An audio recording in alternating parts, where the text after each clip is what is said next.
கேக்குதாங்க? அனைவருக்கும் வணக்கம்.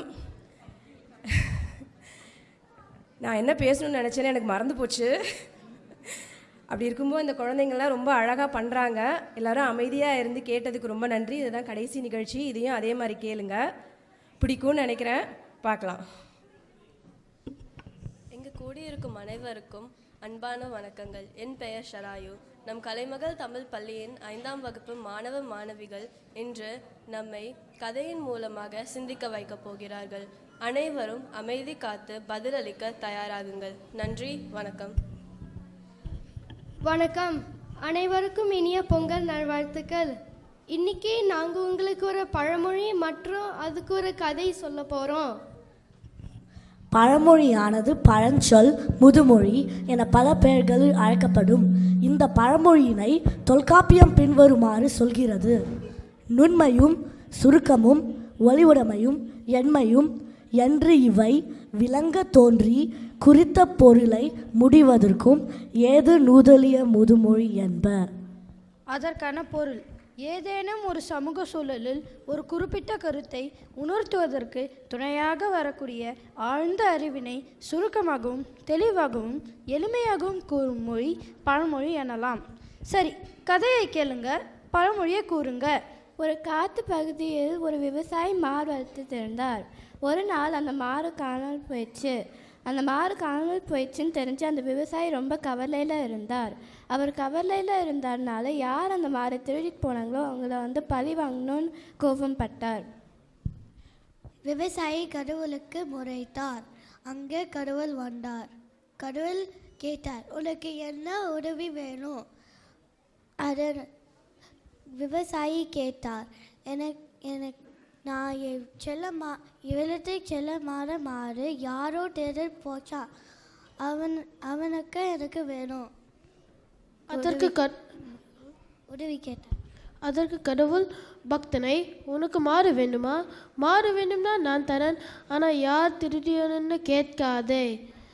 கடவுளே, நான் ரொம்ப கோபமாக இருக்கிறேன், எனக்கு திருடன் வேண்டும், அவன் பழி வாங்கணும் என்று விவசாயி சொன்னார். சரி, நீ கேட்ட வரத்தை தருகிறேன், அப்புறம் பின்னர் நீ வருத்தப்படக்கூடாது என்றார் கடவுள்.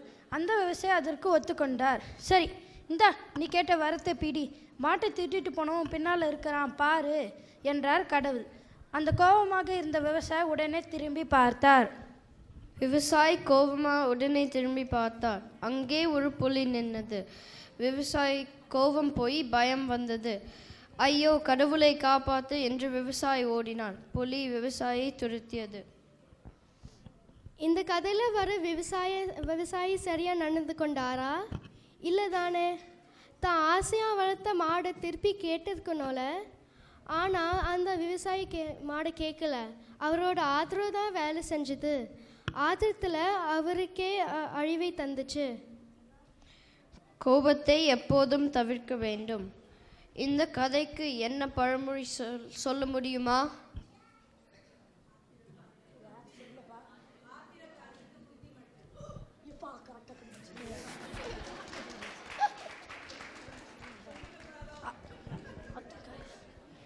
அதற்கான சரியான விடை: ஆத்திரக்காரனுக்கு புத்தி மட்டு.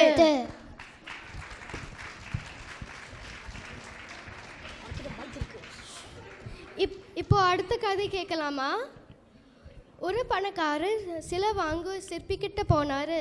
அந்த சிற்பி கோபுரத்தோட 4வது தளத்தில் வைக்கிறதுக்காக ஒரு அம்மன் சிலை செஞ்சுட்டு இருந்தார். அதே மாதிரி இன்னொரு சிலை அந்த பணக்காரர் பார்த்தாரு.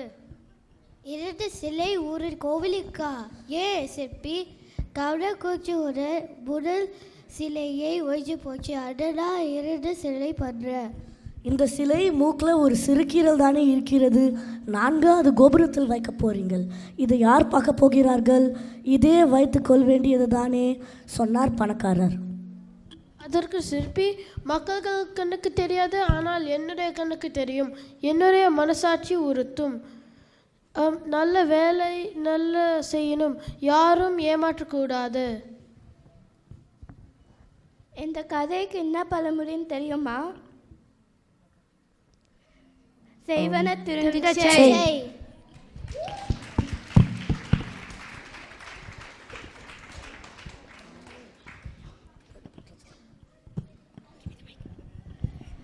என் பேர் ஆதர்ஷ் குமரன். நன்றி வணக்கம்.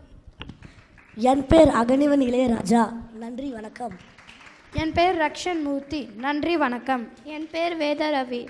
நன்றி வணக்கம். என் பேர் ரக்ஷிதா தாசு கார்த்திக். நன்றி வணக்கம். என் பேர் பிரணவ் குமரன் பாபு. நன்றி வணக்கம். என் பேர் மாதவன் கிரிதரன். நன்றி வணக்கம். எல்லாருக்கும் பிடிச்சிருக்கும்னு நினைக்கிறேன். உண்மையான உழைப்பு இருந்தால் உயர்வு தானே தேடி வரும்னு சொல்லுவாங்க. கிரிஷ், நன்றி.